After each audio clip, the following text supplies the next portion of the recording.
وإن أوهن البيوت لبيت العنكبوت لو كانوا يعلمون. The weakest of homes is the home of the spider, if only they knew. And it's not just because of the web, but also for what happens inside it too.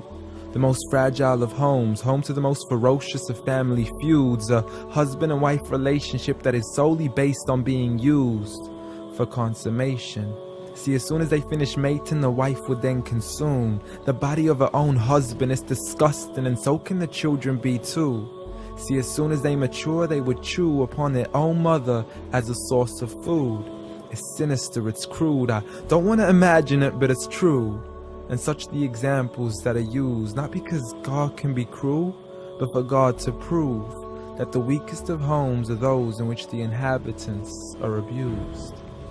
See, marriages are meant to bring happiness, and the home is a refuge of tranquility and comfort to all those who walk through. And if you ever do happen to fall into disputes, you must learn to understand that the marriage isn't always about you.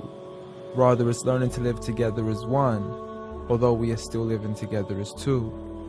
In a home where everybody knows that they belong, with love, kindness, and mercy, so we could all just get along, and there's no need for fighting every time something small goes wrong. Because you can't build a home upon violence and then expect it to stand strong. I mean, what kind of man would harm his wife in the darkness of the night, leaving her to bleed as he scars her for life, having to cover up her bruises as she tries to hide them from sight? See, he's so focused on her responsibilities, but fails to realize that he also owes her rights. See, as a husband, you're meant to provide, protect, respect, guide, and guard her. You are her garment, her lifelong partner, her Prince Charming who should charm her, her knight in shining armor. But a night has turned into a nightmare as he spends his nights trying to harm her.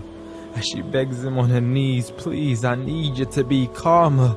I urge you, see, patience is a virtue. I never even heard you. I promise I didn't mean to hurt you. Please don't be mad.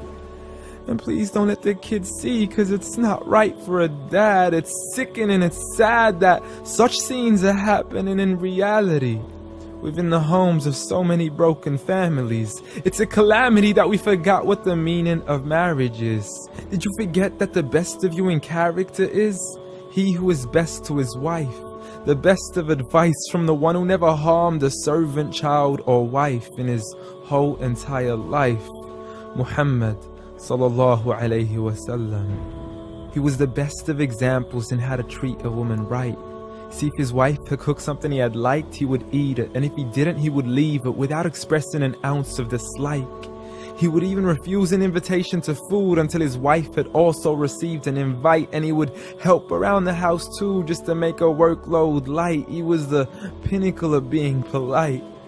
And he taught us that the strongest of men is not he who knows how to fight, but rather he who restrains his anger right at the moment of strife. So have patience, brother. I mean, you wouldn't allow it for your own mother, daughter, or sister. You wouldn't bear to watch another man punch and kick her, so the next time you even think to cause her trauma and hit her, you need to understand that she too is another man's mother, daughter, or sister. So dear sister, no human being deserves to live a life of violence alone. So if he doesn't treat you with kindness, don't live in silence trying to fight this on your own. Rather seek help from God first, and don't be afraid to then pick up the phone and let your people know that you are no longer willing to live in the weakest of homes. Violence against women? Islam says no.